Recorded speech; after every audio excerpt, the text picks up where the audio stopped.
Hey guys, Road Warrior here. I wanted to go through just more of a modern thing here for the Come On Carp here on Fishing Planet. This is where you can get the small, usually number 10, number 12, somewhere in there. Usually works fairly well. Now you will get into trouble where you'll catch a big one in this. Oddly enough, it's taken me a long time to podium in this. I've been close several times, but I just wanted to put an updated thing on here. The most impressive thing was in this one, I actually got 3 unique carp. Could have had 4. Also, if you didn't have marks there, there's one off the beach. I do not usually use that one. I use this one over here. It seems to be more consistent. You can just drive your boat. Again, more times that you play in this, the better chances you have. But also, the more uniques you can get, then you're hopefully get that lucky number. I would say, generally speaking, this is probably the most used spot here in the event that you did not have this. Again, just with your boat, spot that, and then just spot to the spawn point if you didn't have a mark in that area. I will throw that up briefly for you. And then again, last but not least, there's a spot over by the dam that you can use for a third spot as well. My buddy Channel Cat, a gamer friend a long time ago, had sent this to me. So it's a nice little 3-spot rotation. Now you can go back to the first spot if you end up getting 3, but that's hard to do in 45 or more than 3. You get 45, but there's another spot. Now in the upcoming clip, I will show you my actual run where I get 3 unique carp. And there's great rewards in this as well, guys, if you're ever going for a spinner tail, something like that. Okay, guys, as far as the setup, there's the 2 setups that I use, one for the big, one for the small, in the event that you needed something like that. Again, to each their own. If you want to go and spot and get a carp first, I don't think it really matters, but I do try to target the small one within reason at first. But I've had some really weird runs in this before where I got a nice, 68-pound carp. Could not get the small towards the end. That can happen to you as well. It's almost like playing in the grass cutter or danger in the grass if you guys have played in that, where you get the big carp and then for whatever reason you fail to get the small.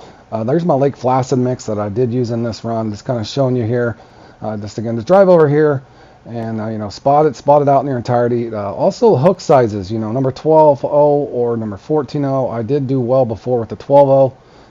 Again, it's entirely up to you there, but I would say at least the 12-0 or a 14-0 or somewhere in there. Maybe a lucky number 13-0 if you're feeling it, that sort of thing. Baits as well. You could do fish meal, but I had a buddy, Big Legit, told me fish meal works even on a sunny peak, but that's entirely up to you whether you want to use a fruity boiler, that sort of thing. I think tiger nut works well. As chocolate is also a popular one, but here's just the first fish coming in here. And again, as you can see, didn't take too long. Sometimes that'll happen where you'll get just a regular common 40-pound unique, but this here is actually a decent fish. It's nothing over the top, but I think again the most impressive thing and for me was I was able to go from each spot. That's a 63-pounder. Again, just kind of illustrating here at this spot here, just halfway down. And then from there, all you really got to do is drive over. But then I'll come back here in a second and go over a few other things.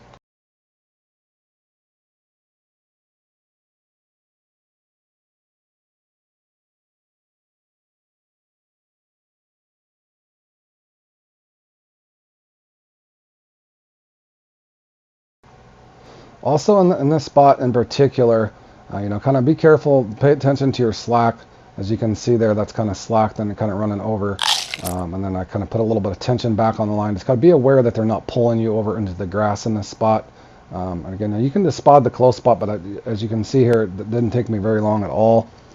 I don't know if anybody else has ever noticed when you spot that close spot, a lot of times you'll actually be able to see the carp spawn, and then sometimes I just seem to get a lot more swim offs at the close spot. And again, to each their own, but again, I don't think it matters if you want to try to spot close and save yourself time, but considering you're able to have a boat, I don't see the harm in this spotting out there. But that's what I do, and there's a 66.4-pounder.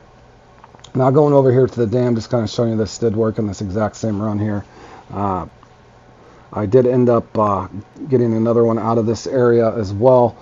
Again, whatever order you want to go in is entirely up to you, but I just wanted to make sure everybody had 3 spots at least that they could go to in the event that you get 2 common ones or 2 small. And if you have the time, again, around 4 to 6 minutes to spot, depending on how far or how close you park and that sort of thing. So within reason, you should be able to get, as long as you can get your small out fairly quick, you can potentially, just like I did, have 3 unique carp in this. Then from there, in my opinion, it's strictly just RNG. you'll find in some of these, gap competitions, the main skills involved is being able to get the big and the small. From there, you're just kind of looking for those lucky numbers generated, in my opinion. I've had buddies that's won this way before I have. And again, it's just another one of these comps where you're just kind of looking for the lucky number. But I think if you do have at least a strategy, and this should help you guys out, at least be able to get 3 here on the Come On Carp. It does give away the X Series spinner tail and I think a crankbait. So I hope this helps you guys out, and we'll see you again in the next one.